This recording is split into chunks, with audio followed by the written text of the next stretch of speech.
Ay, sa mga namamalengke ngayon at nagbababad sa mga pagbubukas ng tindahan para makapangutang na iluluto ngayong almusal. Mga suki, eto, makakausap natin, spokesperson po ng Suki Network. Pag-usapan ho natin itong reaksyon ng mga consumer sa posibleng pagpapairal po ng mababang taripa sa mga imported rice para maging mura po ang presyo ng bigas. Pero ayon sa ilang mga grupo, ito'y hindi magdudulot ng kagandahan, baka problema lang. Professor Reginald Vallejos, makakausap po natin, spokesperson ng Suki Network. Professor Vallejos. Sir, good morning po sa inyo. Si Orly Trinidad po ito sa DCWB. Professor, good morning. Good morning, Sir Orly, at good morning sa lahat na nakikinig sa inyo. Maraming salamat sa pagpapaunlak muli ng panayam.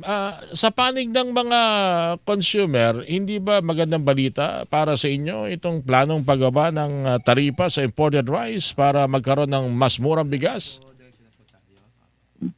Sa amin, ang tingin namin parang double-edged sword yan di ba, na totoo, kumbaga parang sa name ng mga consumer, bababa yung presyo ng ating mga bigas. Kaya lang ang problema natin dyan, kawawa yung ating mga local mga magsasaka dahil babaha yung mga imported na agricultural products sa atin. Kahit na ang usapin pansamantala lang, siguro matter of months hanggang hindi pa nakakabawi ang masaganang produksyon ng bigas ng ating mga magsasaka, hindi ba ito magdudulot ng, sa tingin niyo, ng positibong epekto para po sa tulong na rin sa mga consumer, Professor?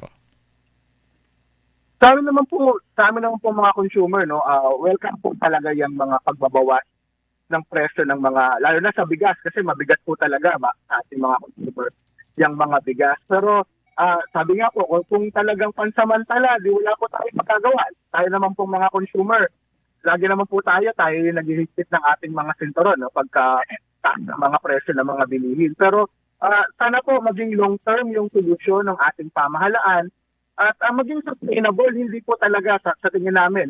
Tulad nga po, di ba, nung pinangako ng rice liberalization law, diba, sabi nila, kapag pinasa, bababa yung presyo ng bigas, mula doon sa dating presyo na 50, diba, parang hindi po nangyari. Kaya nga po, kumaga parang mabigat kasi nga sa name naming mga consumer, talagang yung ating mga magsasaka, yung masasakripisyo, kaya lang talagang kailangan tignan ng ating pamahalaan. Ano ba yung long-term na solution? At mahalaga palagi, pagtuunan talaga natin yung ating agrikultura, yung suporta talaga sa ating mga magsasaka.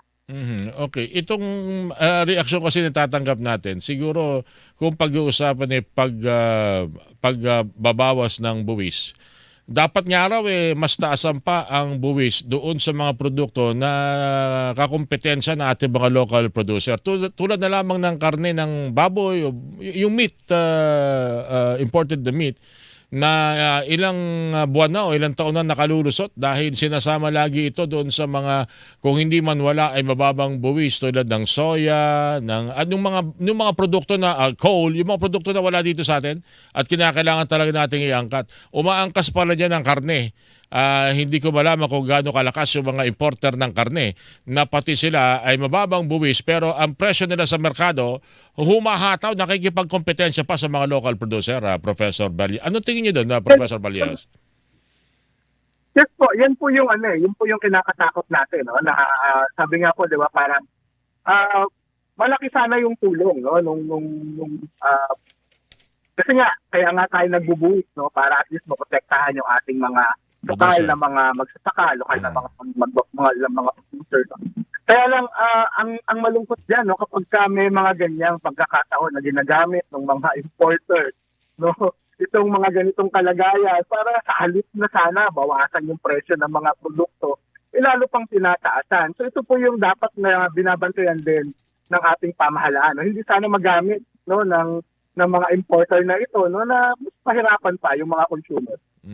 Okay, panguli siguro, Professor, kung talagang babawasan yung buwis, okay lang sa inyo kung mga 3-4 na buwan lang? Okay lang po sa amin yan, pero sana nga po, tignan din ng ating pamahalaan yung mas pangmatagalan, sa amin naman po, sabi nga po, mahalaga po yung suporta ng ating pamahalaan sa ating mga magsasaka, para po hindi So, ang nangyayari po, no, kapag may mga pagkakataong sobra yung pinuproduce ng ating mga magsasaka, tinatapon na lang no? Baka magkaroon din ng pagkakataon yung ating pamahalaan na bilhin itong mga produkto na ito, no, ibang mga produktong agrikultural, para at least matulungan din yung ating mga magsasaka.